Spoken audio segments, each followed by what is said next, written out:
بسم الله الرحمن الرحيم. سيدنا شفناكم مع النجم المتألق أحمد فتحي. كلامنا حضرتك النهارده عن وجودك في مهرجان السينما بمحافظة الفيوم، وكلمة تقولها للشعب الفيوم.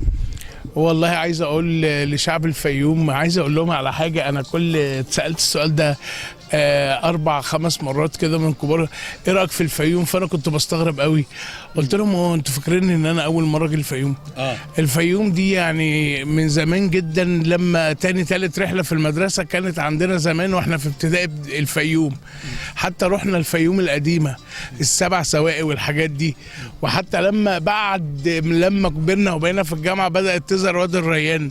فطبعا انا يعني بقول لشعب استمتعت بوجودك طبعا وبقول لشعب الفيوم شكرا. يعني انا لسه معايا ضيف مش من مصر، بيقول لي هو قد ايه بالصدفه امبارح كان بيجيب حاجه فالناس قابلته، كان في فرح، عرف ان هو مش مصري فهم عزموه. فهو ممتن جدا واحنا ممتنين باهالي الفيوم الكرام يعني، وبنقول لهم شكرا على حسن الضيافه. بالتوفيق. شكرا يا حبيبي.